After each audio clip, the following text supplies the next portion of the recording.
après, je vais fort.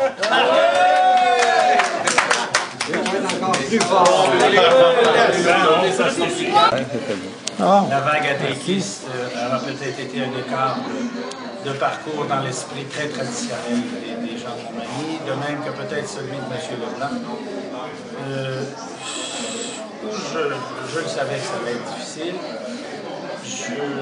Je me dis qu'actuellement, pour moi, c'est le pire scénario qui est arrivé. Je ne croyais pas que le Parti libéral allait être majoritaire. Et puis quand on regarde exactement les chiffres, est-ce que c'est vraiment la démocratie qui a parlé? Une démocratie, il faut que ce soit un langage. Et là, apparemment, il y a à peine plus de 50% des Québécois qui ont voté.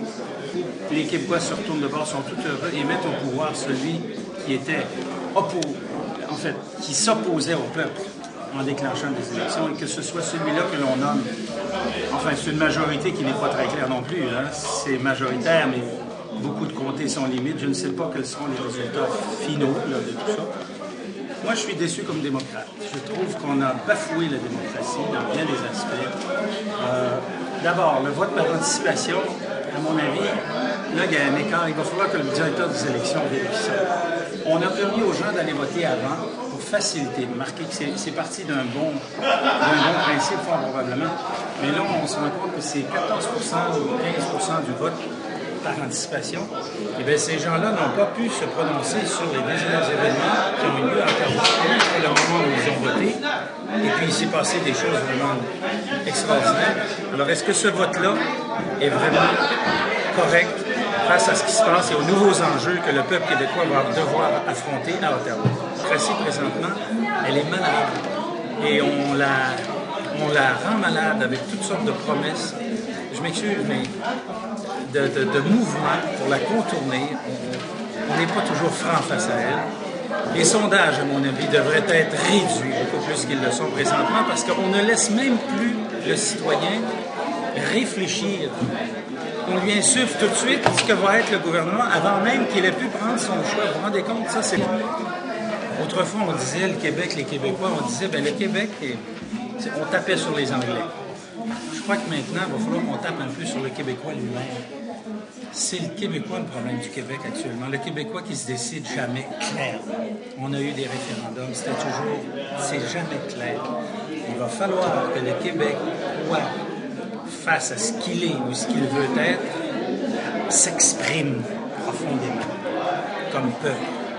Et on n'a jamais cette réponse-là. Vous voyez, cette élection-ci, vous n'allez pas me dire que la victoire de M. Charest est éloquente. Puis combien, je m'excuse, mais dans certains cas, le processus, le discours de M. Charest a été éloquent.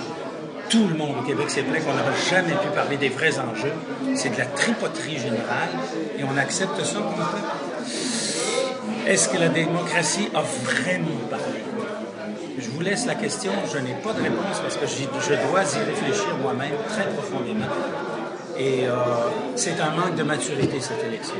On essaie tout le temps de séduire les électeurs plutôt que de les informer. Admettez que si ce sont les provinces de l'Ouest qui deviennent séparatistes dans le sens qu'on emploie aujourd'hui, qu'est-ce que le Québec va faire? Comment on va négocier avec cet esprit très nationaliste? Mais c'est pas le Québec là, qui va faire ça. Ça va nous venir de l'Ouest. Et attendez l'avenir. Peut-être que ça va se calmer. Là.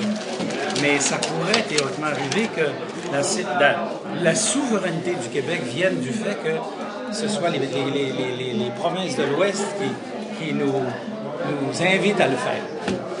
Alors, je regrette de cette élection-ci qu'on se soit parlé de cadeaux, qu'on ait parlé de toutes sortes d'éléments, fausse dimension économique. On n'a jamais parlé de solutions. On n'a jamais parlé clairement de la souveraineté. Il faudra qu'un jour, et là, en cela, nos Américains nous font une sacrée leçon.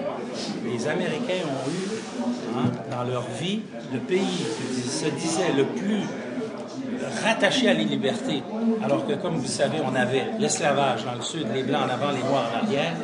Eh bien, cette fois-ci, ce sont les dominés qui sont venus dominer.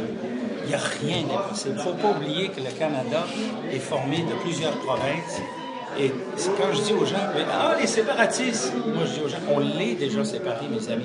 Allez-vous aller dire à l'Ontario comment gérer leur système de santé, leurs écoles? Allez-vous aller dire aux gens de l'Ouest comment creuser leur puits de pétrole? Pas plus qu'on accepterait qu'ils viennent nous dire comment gérer notre électricité.